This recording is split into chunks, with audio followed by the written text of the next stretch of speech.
Η Αττική έχει 9 φορές χαμηλότερο πράσινο από ό,τι δίνει το όριο του Παγκόσμιου Οργανισμού Υγείας. Αυτό που λες τώρα προφανώς ορίζει και το στόχο μιας περιφερειακής διοίκησης ο Ακιμίδης. Βέβαια, σαφώς. Πρέπει να αυξήσουμε το πράσινο και να αυξήσουμε ραγδαία. Αυτό. Φίλες και φίλοι, γεια σας. Περιφέρεια Αττικής, σημερινή συνέντευξη. Δίπλα μου εκλεκτός φίλος και συνάδελφος Χάρης Κουγιουμτζόπουλος, υποψήφιος με το ψηφοδέλτιο του Γιώργου Ιωακιμίδη στην περιφέρεια Αττικής. Χάρης, έτοιμος? Στο βόρειο τομέα, να πούμε. Στο βόρειο τομέα, να μην ξεχνιόμαστε, βόρειος τομέας. Από Μεταμόρφωση μέχρι Παπάγο Χολαργό. Έτσι, όλοι οι δήμοι. Κηφισιά. Ναι. Και κάτω. Ας τους πούμε λοιπόν: Μεταμόρφωση, Ηράκλειο, Λυκόβρηση, Πεύκη, Μαρούσι, Κηφισιά, Χαλάνδρη, Αγία Παρασκευή, Χολαργός Παπάγος, Πεντέλη και Βρυλίσια. Μην ξεχνάμε τα Βρυλίσια. Σωστό. Εκεί διεκδικούμε το Σταυρό.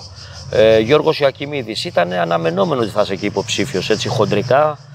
Κοίταξε να δεις κάτι. Ο Γιώργος Ιωακιμίδης είναι ένα σύμβολο της αυτοδιοίκησης. Έτσι. Δηλαδή σεβαστός και από όλους. Εγώ μιλάω με ανθρώπους από όλους τους πολιτικούς χώρους και αν είναι αυτοδιοικητικοί αναγνωρίζουν τον Γιώργο Ιωακιμίδη ως ένα σύμβολο, το οποίο μάλιστα συμβολίζει και την ακομμάτιστη αυτοδιοίκηση, διότι έχει κατέβει, όπως γνωρίζεις, και στην περιφέρεια Αττικής,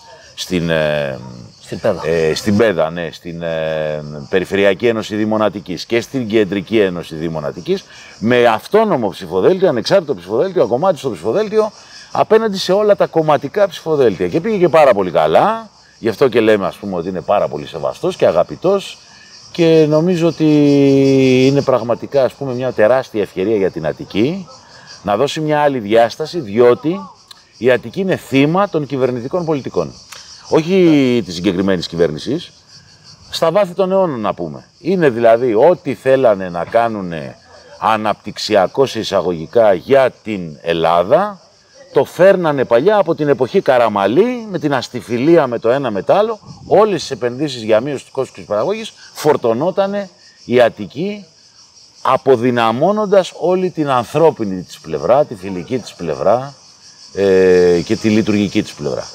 Πράγματι, η αλήθεια είναι ότι η Αττική πάντα ήταν έτσι ένας χώρος στον οποίο ξεφορτωνόντουσαν πάρα πολλά, αλλά ταυτόχρονα υπήρχε και ένα ζήτημα ότι ενώ η περιφέρεια είναι τεράστια, είναι ουσιαστικά κυβέρνηση του 40% της χώρας. Ταυτόχρονα η κεντρική εξουσία δεν θα ήθελε να είναι τόσο. Υπάρχει πάντα αυτή η διεκκλειστίδα που υπάρχει μεταξύ τοπικής αυτοδιοίκησης και κεντρικής κυβέρνησης. Βγαίνουμε από μια περιφερειακή διοίκηση η οποία έχει αλλάξει στο κεντρικό της πρόσωπο. Όλο όμως το οικοδόμημα του από κάτω παραμένει το ίδιο ακριβώς, δεν έχει αλλάξει τίποτα. Απλά το κόμμα, η Νέα Δημοκρατία, πήρε τον κύριο Πατούλη με αφορμή ένα ζεμπέκικο, η ουσία ήταν άλλα πράγματα και τον αντικατέστησε με τον κύριο Χαρδαλιά. Δεν θα αλλάξουν οι πολιτικές. Οι πολιτικές θα παραμείνουν οι ίδιες, διότι είναι αυτό που λέμε η κομματική αυτοδιοίκηση, η διορισμένη αυτοδιοίκηση και μάλιστα να μην ξεχνάμε ότι αυτή τη φορά έγινε και με πολύ χοντροειδή τρόπο. Πρώτη φορά με τέτοιο τρόπο αλλάζει.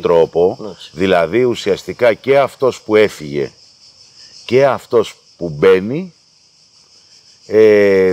είναι κάπως σαν μαριονέτες, να το πω, είναι ίσως σκληρός ο λόγος, αλλά δεν μπορεί με τέτοια, ας πούμε, αυθάδεια η κεντρική κυβέρνηση απέναντι στην αυτοδιοίκηση να αλλάζει φρουρά, ας πούμε, κατ' εντολήν και έτσι χονδροειδώς. Και το σημαντικότερο είναι ότι ξεφτύλισε στην κυριολεξία τους υποψήφιους περιφερειακούς συμβούλους, οι οποίοι το πρωί κάνανε δήλωση ότι στηρίζουν Πατούλη και το βράδυ κάναν δήλωση στηρίζουν τα Χαρταλιά. Πρόσεξε να δεις κάτι, χωρίς καν να δικαιολογούν την αλλαγή. Σαν να έπεσε ένα μαύρο πανί το μεσημέρι, να μην υπήρχε καθόλου πρωινό. Μηδένισε και πάμε μπροστά κανονικά. Αυτά είναι λίγο πράγματα, το να τσαλαπατάς τόσο πολύ την προσωπικότητα του άλλου. Είναι λίγο χονδροειδή πράγματα. Αυτό που λοιπόν έχει σημασία μεγάλη είναι ότι δεν θα αλλάξουν οι πολιτικές. Θα μείνει η πολιτική υπαγορευμένη των κυβερνητικών πολιτικών που θέλουν ουσιαστικά την Αττική χαβούζα για να μπορεί να μειώνουν τα κόστη, να προσελκύουν τις επενδύσεις και όλα αυτά και να απανθρωπίζουν ουσιαστικά τις γειτονιές της Αττικής. Και τα προβλήματα για μένα έχουν ιεράρχηση και είναι 4. Έχεις γράψει γι' αυτό πρόσφατα και αυτό θα σε ρώταγα, θα ήθελα να μου τα αναλύσεις κάπως. Καταρχήν να πούμε, για να μην παρεξηγηθούμε, ότι η Αττική έχει τεράστια προβλήματα και αν να εξηγήσουμε και στους τηλεθεατές μας, υπάρχει η Επιτροπή Παρακολούθησης του ΕΣΠΑ και του Επιχειρησιακού Προγράμματος, το οποίο έχει παρακολουθητές και από την Ευρώπη, το οποίο εγκρίνεται και από την Ευρώπη, έτσι, και διαμορφώνεται, και σε κάθε, ας πούμε, 2 χρόνια περίπου, αυτή η Επιτροπή κάνει μία έκθεση και λέει τι προβλήματα αντιμετωπίζει. Υπάρχουν 268 περιφέρειες στην Ευρώπη, για κάθε περιφέρεια κάνουν μία έκθεση.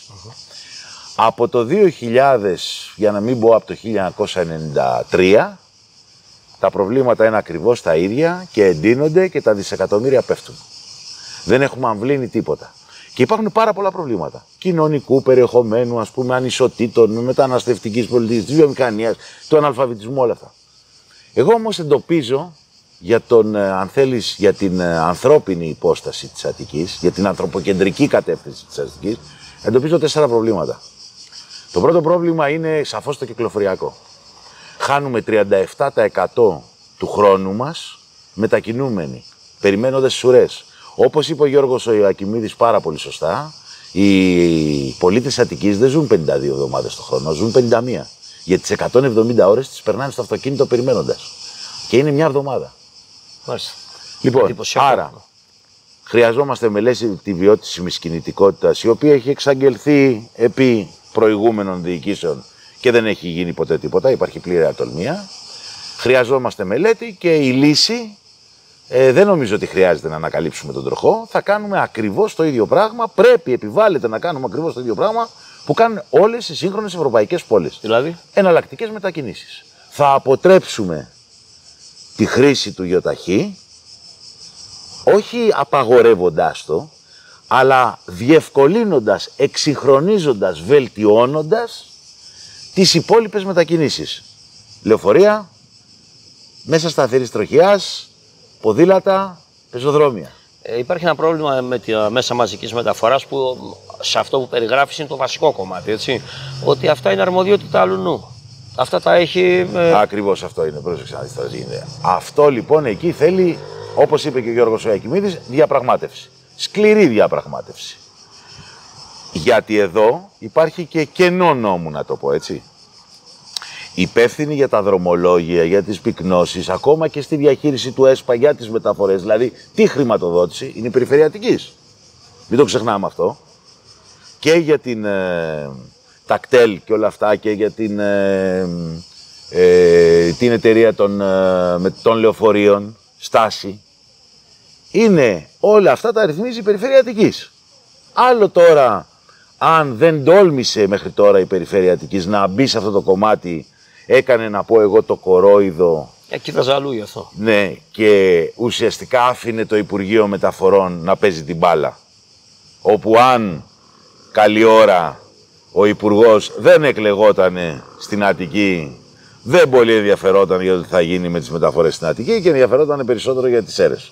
Έτσι. Λέμε τώρα. Λέμε, τυχαίο το παράδειγμα. Είναι τυχαίο το παράδειγμα. Ναι. Λοιπόν, το δεύτερο κομμάτι είναι το πράσινο. Η Αττική είναι από τις πιο μολυσμένες περιοχές στον κόσμο. Έχα να σου πω τώρα ένα πρόβλημα που υπάρχει.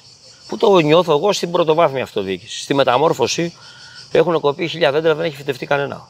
Στο Ηράκλειο έχουν κοπεί 2000 δέντρα, έχουν φυτευτεί 250. Στη Νέα Ιωνία δεν έχει φυτευτεί δέντρο ούτε για δείγμα.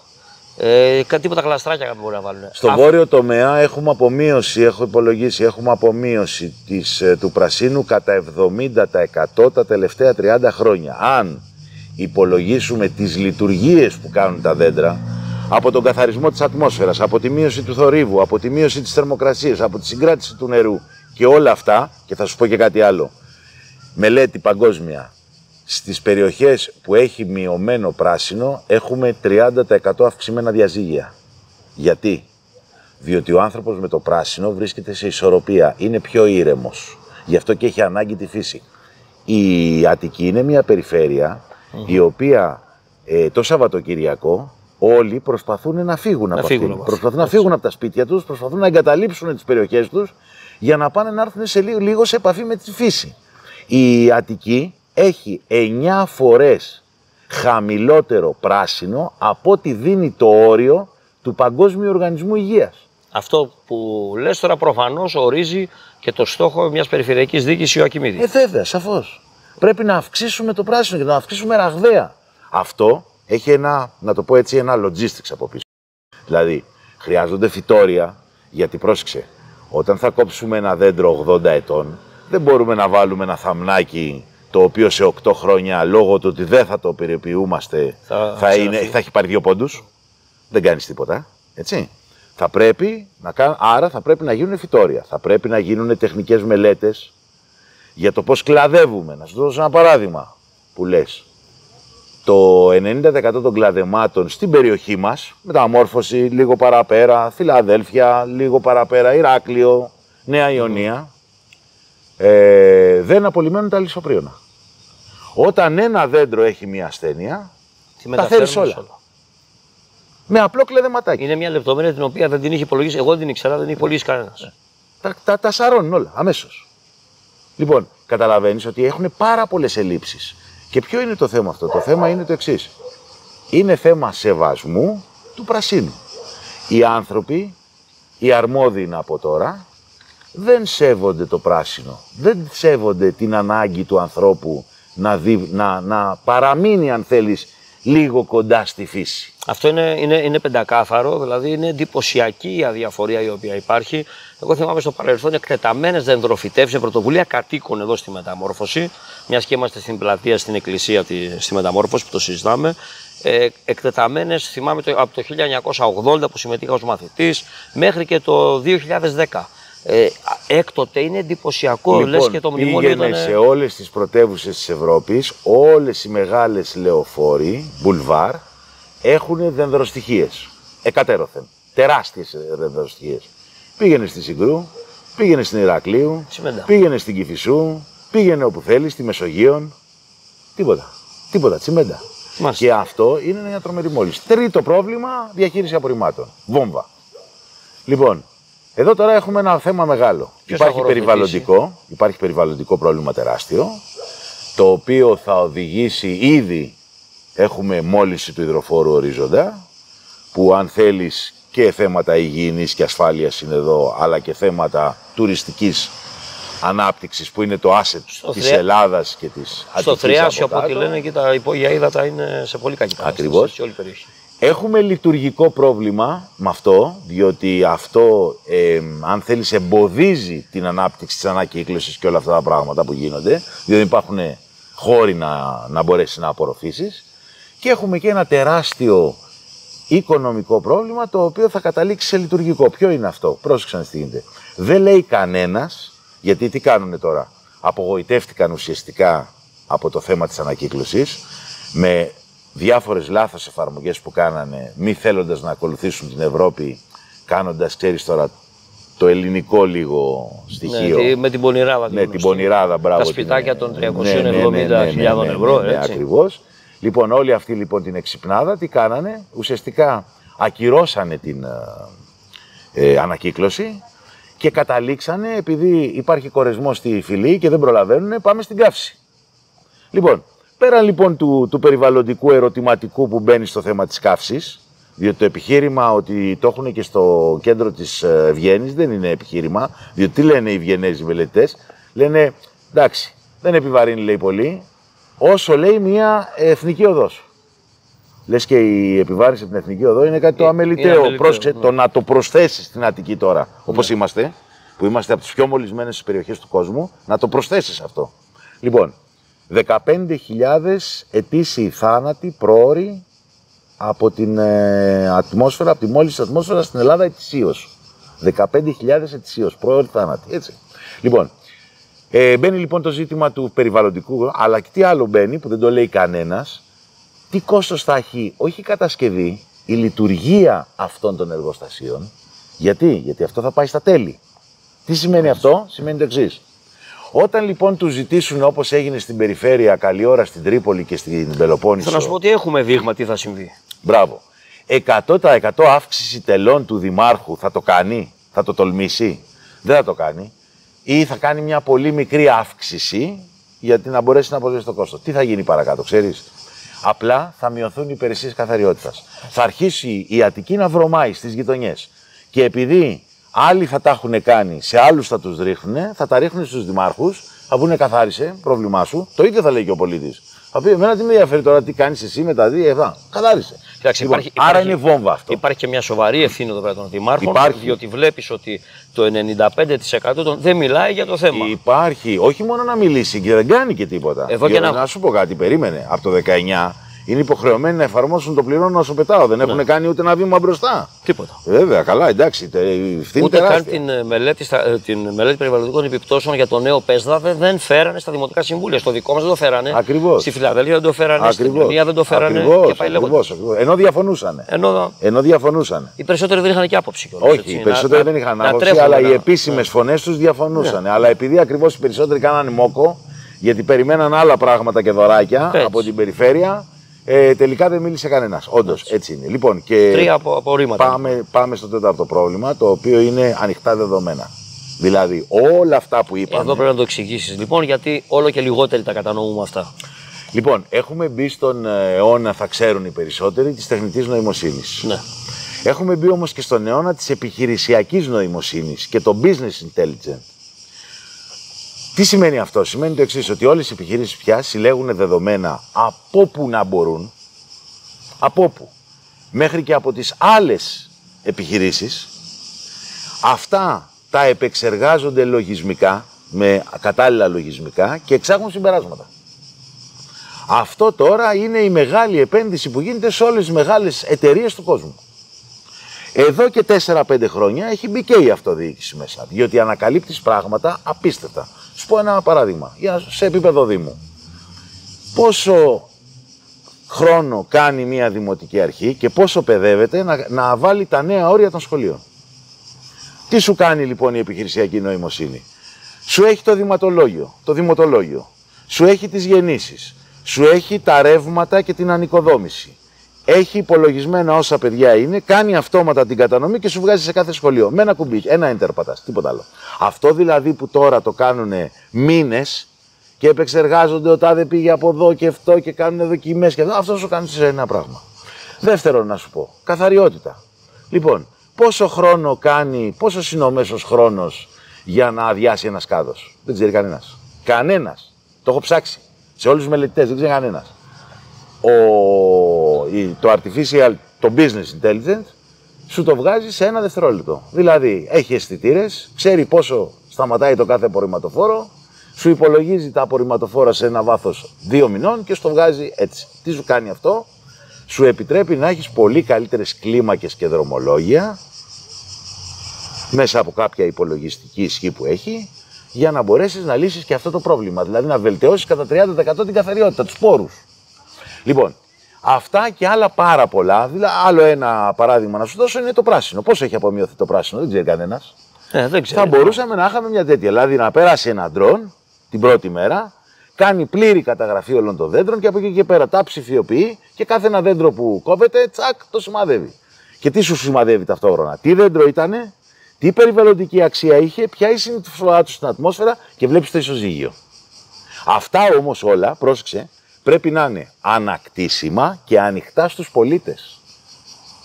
Τι λέμε, σήμερα το έγραψα. Μάλιστα. Έγραψα το εξής.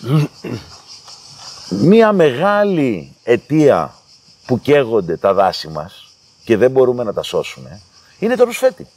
Είναι η ευνοιοκρατία και η αναξιοκρατία στο ελληνικό δημόσιο.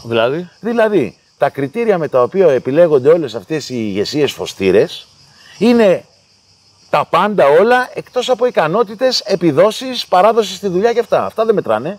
Μετράνε το κομματικό κράτος, οι εξυπηρετήσεις, οι ιστορίες και αυτά. Έτσι γίνονται οι επιλογές. Περιγράφει η Ελλάδα αυτό, ναι. Ακριβώς. Λοιπόν, δεν έχει λοιπόν δικαίωμα ο πολίτης να βλέπει τα βιογραφικά όσων αξιολογούνται και τελικά ποιοι προκρίνονται και γιατί. Ένα το δεδομένο. Θα είχαμε μία εικόνα λοιπόν πώς γίνεται αυτή η αξιολόγηση.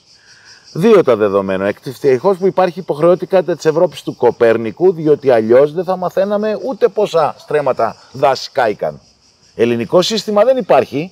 Δίνει εντολή ευτυχώς επιβεβλημένα από την Ευρωπαϊκή Ένωση ή υποχρεωτικά ο Υπουργός και του βγάζει η Ευρωπαϊκή Ένωση αυτό που λέμε ανοιχτά δεδομένα, τα οποία είναι δημόσια. Δεν τα πάει στο φάκελο, στο γραφείο. Ανοίγει η πλατφόρμα και βλέπεις πόσο κάει και στην Αλεξανδρούπολη, πόσο κάει και στην Ιταλία και πώς πάμε τα ρεκόρ το ένα πίσω από το άλλο. Αλλιώς δεν θα μαθαίναμε τίποτα. Απολύτως τίποτα. Σύντομα ότι τους κατηγορεί η Ευρωπαϊκή Ένωση ότι όταν γίνεται μια φωτιά, ξεσπάει μια φωτιά και μετά αναζωπυρώνεται, τη μετράνε για 2. Α, μάλιστα. Ωραία. Λοιπόν, άρα όλα αυτά λοιπόν έχουμε δικαίωμα να τα μάθουμε. Πόσο χρόνο καθυστερείς να πας στη δουλειά σου και σε ποιο δρόμο. Έχεις δικαίωμα να το ξέρεις. Όχι μόνο αυτό να έχεις δικαίωμα να το ξέρεις, αλλά έτσι στριμώχνεις και τον πολιτικό, στριμώχνεις και τη δημόσια διοίκηση και του λες. Και θα σου κάνω εγώ την ερώτηση που έχω κάνει σε περίπου 50 τεχνικές υπηρεσίες και δεν μου έχει απαντήσει καμία. Γιατί αγοράσατε πλαστικό και όχι μεταλλικό κάδο? Απάντηση. Δεν υπάρχει. Δεν υπάρχει ποτέ καμία απάντηση. Δεν θα έπρεπε λοιπόν να είναι στο διαδίκτυο αυτό το πράγμα, η μελέτη, το κριτήριο, όλα αυτά. Και να πούμε και το τρίτο που είναι σημαντικό για τα ανοιχτά δεδομένα είναι το εξής. Υπάρχει υποχρεωτικότητα, αλλά και πάλι κάνουν το κορόιδο για τις πράσινες δημόσιες συμβάσεις. Τι σημαίνει πράσινη δημόσια σύμβαση? Είναι η σύμβαση η οποία έχει μειωμένο περιβαλλοντικό κόστος από αυτό που θα είχε μια απλή σύμβαση. Λοιπόν, εμείς τι λέμε λοιπόν? Κάθε σύμβαση αυτή τη στιγμή, εν ώψη της υποχρεωτικότητας που υπάρχει για την Πράσινη Ευρωπαϊκή Συμφωνία και τους στόχους του 2030 και του 2050 για μια Ευρώπη ουδέτερη από εκπομπές άνθρακα, διοξιδίου του άνθρακα, θα πρέπει λοιπόν κάθε σύμβαση που γίνεται να υπάρχει μια αξιολόγηση. Αυτό που κάνω τώρα, μια ολιστική αντίληψη των επιπτώσεων. Αυτό που κάνω τώρα, τι επίπτωση έχει στο περιβάλλον και ποιες ήταν οι εναλλακτικές λύσεις που έχω. Μάλιστα. Αυτά λοιπόν όλα εμείς τα θέλουμε ανοιχτά δεδομένα. Να ξέρουμε τα πάντα. Εδώ δεν ξέρουμε τι κάνει ο ΕΣΝΑ. Αυτά που πληρώνουμε, δηλαδή μας λένε κάθε χρόνο. Ο ΕΣΝΑ οργανισμός που διαχειρίζεται τα σκουπίδια της πλατικής. Ναι. Φέρε λέει 5 ευρώ τον τόνο, 3 ευρώ τον τόνο. Γιατί ρε φίλε να το φέρω το 5 ευρώ τον τόνο? Τι έχεις κάνει? Δεν το ξέρουμε αυτό το πράγμα. Μας λένε για τα σπιτάκια ανακύκλωσης 372 χιλιάρικα. Μας λένε για τις γωνιές ανακύκλωσης τώρα που βγάζουν, τα οποία πρόσεξε, είναι αντίθετα με το σύστημα του πληρώνω σου πετάω. Δηλαδή, μόλις γεμίσουν 85 γωνιές ανακύκλωσης κάθε Δήμο, μόλις συμπληρώσουν, θα τα πετάξουν όλα για να φέρουν το νέο σύστημα που θα είναι το πληρώνω σου πετάω. Γιατί αυτά δεν έχουν ζυγαριές και μετρητές που θέλουν, ούτε σακούλες υπάρχουν στο σούπερ μάρκετ που έχουν. Δηλαδή, τζίρος, γίνεται τζίρος. Ακριβώς, γίνεται τζίρος. Δεν έχει δικαίωμα να μαθαίνει όλα αυτά ο πολίτης. Δηλαδή, να τα ανοιχνεύει και να του πει: Ελά, ρε φίλε, πόσο στοίχησε αυτή η ιστορία. Και πόσο είναι η συντήρηση και πώς θα τα μαζεύουν, πώς θα γίνει το άλλο. Έχει δικαίωμα κάθε πολίτης να τα ξέρει. Γι' αυτό εμείς διεκδικούμε οπωσδήποτε, είμαι κάθετος αυτό, ανοιχτά δεδομένα. Και για να μπορεί η ίδια η υπηρεσία να ξέρει τι της γίνεται, που δεν ξέρει, και να μπορεί ο πολίτης να την αξιολογεί την υπηρεσία. Δημοκρατία, διαφάνεια και αποτελεσματικότητα. Δηλαδή θα το λέγαμε. Και λογοδοσία που είναι υποχρεωτική από το όνομα. Αυτό σημαίνει λογοδοσία. Δεν μπορείς να κάνεις άμα κρύβεις τα δεδομένα. Λογοδοσία γίνεται άμα είναι ανοιχτά τα δεδομένα. Επί στοιχείων. Βέβαια. Δεν μπορεί να είναι λογοδοσία γενικώς. Βέβαια. Ο καθένας. Τώρα να σου πω κάτι. Έχουμε ακούσει κάτι απολογισμούς που κουφαινόμαστε έτσι, σε όλους τους Δήμους της Ελλάδας. Καλά, είναι αστεία απολογισμούς. Εντάξει, δηλαδή εγώ ας πούμε παίρνω κάτι δελτία τύπου και λέω τι λέει αυτός ο τύπος. Προσπαθούμε και συντονίζουμε και ξεκινάει η μελέτη 4,5 χρόνια μετά. Αυτό το απολογιστικό θάδε. Ναι, είναι τρομερό το απολογιστικό θα που χρησιμοποιείται στην νεοελληνική. Ναι, έρχεται και θα γίνει και αυτό και με βάση αυτή τη μελέτη θα πάμε. Δηλαδή, ουσιαστικά λέει: παιδιά, δώστε μου 4 θητείες. Ναι, βλέπεις δελτία τύπου και λέει: ας πούμε, για την ανακύκλωση πήραμε 5 μέτρα. Πρώτον, θα κάνουμε αυτό. Δεύτερον, θα κάνουμε εκείνο. Τρίτον, θα κάνουμε εκείνο. Πέμπτον, θα κάνουμε εκείνο. Τι κάνατε? Τίποτα, όχι, δεν υπάρχει στο κομμάτι αυτό, είμαστε τελώς ανοιχτοί. Δεν μου λες τι αίσθηση έχεις για τη διαμόρφωση του πολιτικού σκηνικού τώρα στην περιφέρεια, πώς τα βλέπεις τα πράγματα εκεί? Κοίταξε να δεις κάτι. Πιστεύω ότι πάρα πολλοί κόσμος καταρχήν ευνηδιάστηκε από την ιστορία των εκλογών των εθνικών. Πολύ. Επίσης, πιστεύω ότι η κυβέρνηση έβγαλε μια αλαζονία. Σαφώς. Η οποία κάπου, δηλαδή, όταν δεν έχεις έτσι το μέτρο και δεν μπορεί να πέσει θύμα, και περιμένω αντίδραση. Η αλλαγή αυτή του υποψήφιου περιφερειάρχη ήταν εντυπωσιακή. Αυτό ένα καραμπινέτο δείγμα αλαζονίας. Ναι. Θα μπορούσε να έχει γίνει με απόφαση της, πώς λέμε, νέα αρχή για την Αττική. Κοίταξε να δεις, Βασίλη. Δεν ήταν αφορμή το Ζεϊμπέκικο. Εννοείται τώρα. Δηλαδή τώρα όποιος πιστεύει ότι ήταν αφορμή το Ζεϊμπέκικο, δηλαδή Λέγονται πολλά και διάφορα. Εντάξει, νομίζω ότι είναι πολύ αφελής. Πρώτον. Δεύτερον, με ποιο τρόπο τελικά πίστηκε μέσα σε 2 ώρες ο Πατούλης να φύγει? Έγινε απολογισμός γι' αυτό? Έγινε καμιά δήλωση? Λοιπόν, υπάρχει μια υπόνοια ότι το Predator έδρασε. Ισχύει ή δεν ισχύει αυτό? Διότι πραγματικά η ευνηδιαστική στροφή του Πατούλη ήταν άξια υποψίας.